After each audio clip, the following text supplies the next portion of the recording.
Merci, Monsieur le Président. Et Monsieur le Ministre, j'aimerais commencer par m'associer au remerciement du Président, parce que je me rends également compte que l'examen de ce projet de loi se fait dans un délai de temps très contraint, et que vous avez répondu présent très rapidement à notre demande d'audition, et que ce n'était pas une demande d'audition qui avait été faite à l'origine de la formation de la commission spéciale, et donc je vous en remercie très sincèrement. Moi, j'ai trois questions principales. La première, c'est pour se regarder vraiment sur ce projet de loi d'habilitation, c'est sur l'article 3, parce que c'est là, a priori, qu'il y a plus de... ou que ça ressort plus de votre domaine. C'est sur cette notion de contrôle aux frontières. La première, c'est j'aimerais avoir une idée précise de la dimension que le problème représente. Aujourd'hui, combien de camions, d'animaux, etc., vont devoir faire preuve, enfin, vont devoir passer à travers des contrôles en cas de deal ou en cas de non-deal. Je me rends compte qu'en cas de deal ou en cas de non-deal, la seule différence en ce qui concerne le sanitaire et le phytosanitaire étant la date de mise en œuvre, puisque de toute façon, il y en aura besoin. Donc, la seule question, c'est est-ce que c'est le 1er avril 2019 ou est-ce que c'est le 1er janvier 2021 ? Et que pour ce qui est des contrôles sanitaires et phytosanitaires, on parle de procédures qui sont très lourdes et des procédures qui sont très longues en termes de compétences. Il faut former des vétérinaires, les intégrer, développer des infrastructures et ainsi de suite. Aujourd'hui, j'aimerais comprendre quelle est la dimension du problème.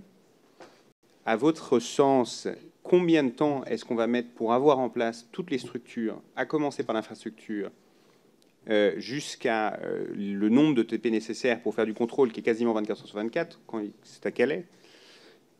Donc combien de temps est-ce qu'on va mettre, quel est le degré de temps qu'il nous faut pour construire toutes ces infrastructures, particulièrement en cas de no deal, puisqu'évidemment c'est le scénario le plus pressant qui est devant nous.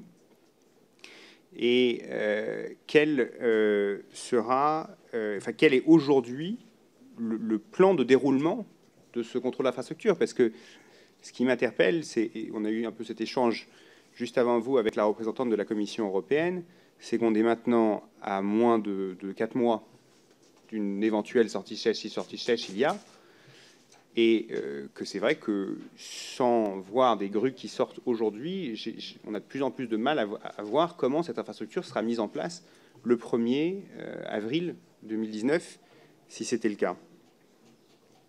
S'ajoute à ça la question des ETP. Vous avez dit que le Sénat a rajouté certains ETP. Moi, je suis loin d'être un expert en contrôle sanitaire et phytosanitaire, mais je sais que, par exemple, pour des contrôles douaniers, il faut à peu près 7 douaniers pour assurer un contrôle pendant toute une journée. Et donc, ce que j'entends sur 40 ETP, c'est est-ce que vous pouvez nous expliquer à quoi ça correspond en termes de contrôle de temps? Combien de ces ETP doivent être pour animer un poste et voilà, est-ce qu'il faut en gros, c'est est-ce qu'il faut cette vétérinaire? Donc, est-ce qu'on est en train de dire que c'est 40 passages de contrôle de plus, ou est-ce qu'on est en train de dire que c'est 3 passages de contrôle en plus? Ça fait une différence notable. Et est-ce que c'est suffisant sur le temps long si, à la lumière de la dimension sur laquelle vous nous éclairez du problème, est-ce que c'est suffisant ou est-ce qu'il faut aller beaucoup plus loin et beaucoup plus rapidement? J'aimerais savoir si, sur tous ces sujets-là, c'est un sujet qui nous tient à cœur au Président et à moi-même, parce que nous sommes tous les deux membres de la Commission des finances. D'un point de vue budgétaire, ça a une incidence majeure sur vos crédits. Et en ce cas, quelles sont vos anticipations, que ce soit sur ce budget ou en cas de deal, que ce soit sur le budget les horizons pour 2019 et 2020, sachant qu'il y aura a priori une construction nécessaire pour arriver à des contrôles aboutis au 1er janvier 2021, si après relation future n'a pas été déterminée entre les deux, qui exclurait les contrôles sanitaires ou phytosanitaires. Mais bon, a priori, ça paraît assez improbable aujourd'hui.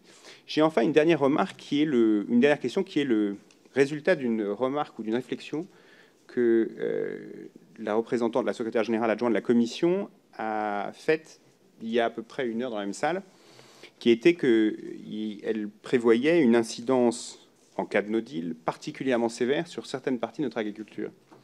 Et j'aimerais savoir si vous avez identifié ces secteurs potentiels qui pourraient être particulièrement sévèrement touchés, et auquel cas, quel mécanisme de soutien serait ouvert pour leur apporter un soutien, si ce n'est temporaire, du moins un soutien qui les accompagne pendant cette période qui pourrait être difficile.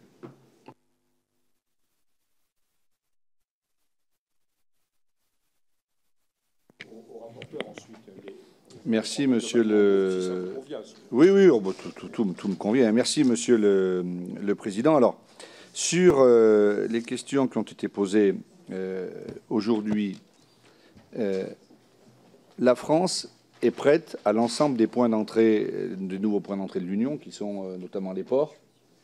Et les services portuaires sont déjà très en avance sur tous ces sujets, parce qu'ils ont déjà mis en place, j'ai eu l'occasion de m'y rendre avec le Premier ministre, déjà mis en place des organisations à la sortie des ferries qui vont très très bien.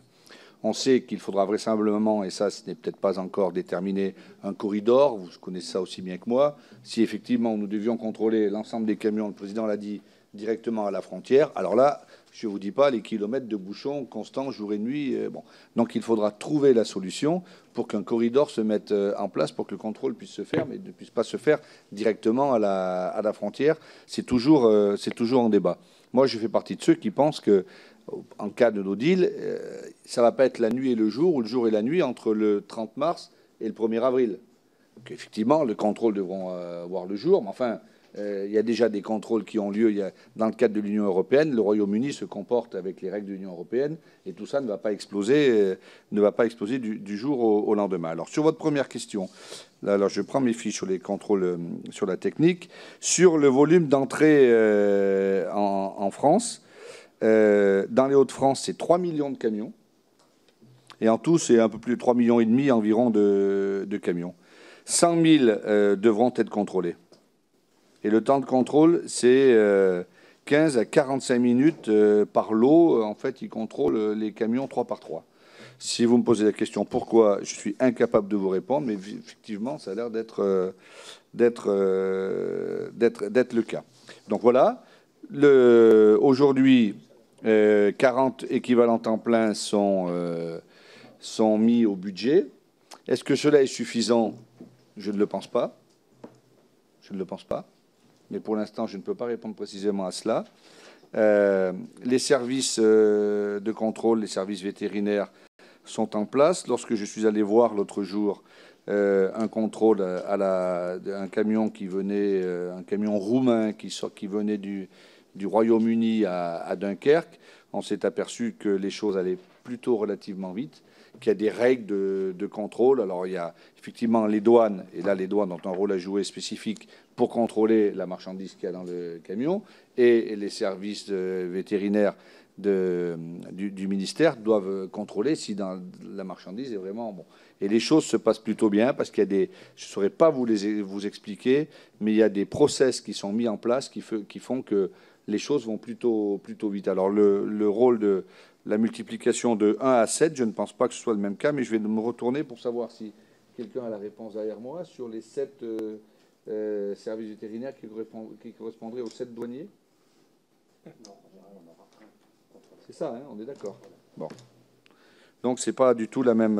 Effectivement, c'est pas du tout le même rôle qu'ont les douaniers que par rapport. Un contrôle à temps plein, ça demande. Oui, c'est 24 sur 24. C'est pour animer. Mais aujourd'hui, nous avons déjà des contrôles à temps plein hein, dans les.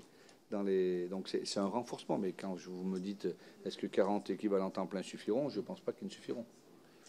Voilà, je ne peux pas vous dire autre chose à l'heure qu'il est. Le problème, si je puis me permettre de prolonger là-dessus, le problème, c'est que le temps de formation d'un vétérinaire, c'est quand même très très long. Hein. Ça met plus de temps à former qu'un douanier. Oui. Bon. Alors, est-ce que M. Dehaumont peut répondre? Donc, il faudrait s'y mettre. Dites-moi.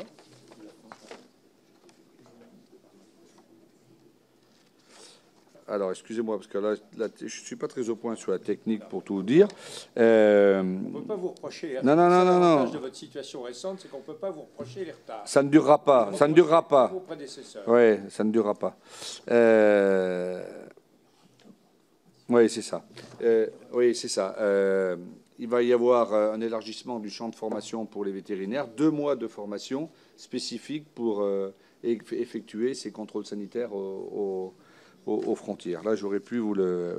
Bon. Donc, le rétablissement des contrôles va se faire donc sur 9 points d'entrée. Hein, donc, c'est pas rien quand même. des échanges du Royaume-Uni situés sur la façade Manche-Mer du Nord. Ces infrastructures sont à la charge des gestionnaires des points d'entrée. Donc, les CCI ou les structures qui gèrent les ports sont déjà en place. D'énormes travaux ont été faits, j'ai pu le constater sur place déjà. Et je crois que les ports sont déjà au point sur le stockage des véhicules. Et la dotation de ces 9 points d'entrée en personnel de contrôle adapté à la nature du flux de marchandises, parce que ça dépend aussi de ça, à leur volume exprimé en nombre de camions, à contrôler au rythme de débarquement de navettes ferroviaires et de ferries. C'est donc tous les agents relevant du ministère de l'Agriculture, ils y sont déjà, et donc ça fait partie de ces 40 que nous allons mettre. À ce jour, il n'existe pas d'infrastructure dédiée au service d'inspection vétérinaire et phytosanitaire sur les sites de Calais, Dieppe, Caen-Ouistreham, Cherbourg, Saint-Malo ou Roscoff. Donc, Jean-Pierre Lecoq sait ça mieux que quiconque ici. Et donc, nous sommes en train de fonctionner là-dessus. Les points d'entrée de Dunkerque, du Havre et de Brest devront faire également évoluer les infrastructures de contrôle existantes. Nous avons regardé, nous avons fait une enquête interne de nos services pour préparer le scénario de no deal.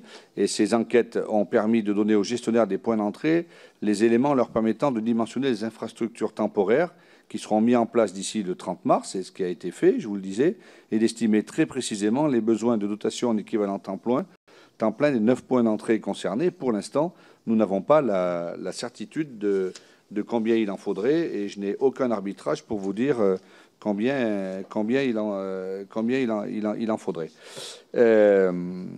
Donc il n'y a pas d'incidence de toute façon sur le budget d'ici 2020. Il n'y a pas de problème pour répondre à votre troisième question. Et le dimensionnement, je crois y avoir répondu. Sur ce qui concerne plus précisément les questions liées au contrôle, 80% des marchandises d'origine animale ou végétale expédiées du Royaume-Uni vers l'Union passent aujourd'hui par la liaison du détroit Dunkerque et Calais. 80% des marchandises d'origine animale. Donc c'est là où va se focaliser vraiment le travail. Jusqu'à aujourd'hui, ces marchandises étaient échangées librement en nos deux pays, qu'elles soient portuaires, ferroviaires, etc. Et donc, aucun personnel du ministère dédié à ces contrôles n'était positionné sur ces points. Donc c'est là le travail que nous devons mettre en place.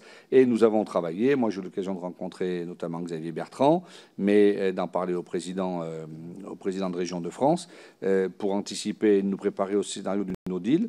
Un travail de préparation a été conduit avec les 3 régions concernées, Hauts-de-France, Normandie et Bretagne, et les gestionnaires de ports et du tunnel sous la Manche. Donc on est en train de regarder pour comment organiser le mieux possible, avec notamment la dotation en ETP. Est-ce que j'ai assez répondu à vos questions? J'ai conscience que ce n'est pas d'une précision diabolique, mais...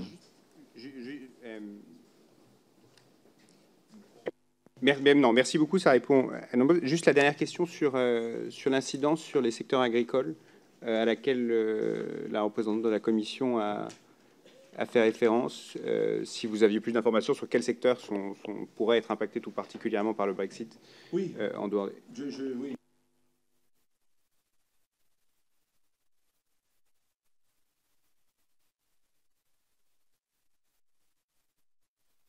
Pardon, la pêche, c'est le secteur qui serait particulièrement touché.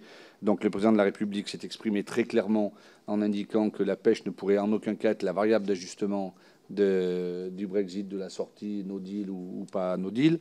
Donc ça a rassuré nos amis pêcheurs et toute la filière pêche.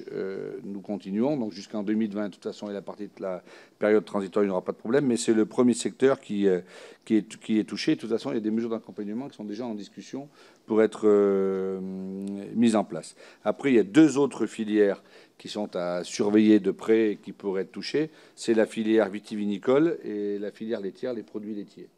Voilà. Alors après, on pourrait prolonger la liste, hein, mais globalement, c'est ces 3 secteurs qui seraient les plus touchés. Oui, bon, j'ai pas mal de questions à vous poser, mais je préfère que ce soit les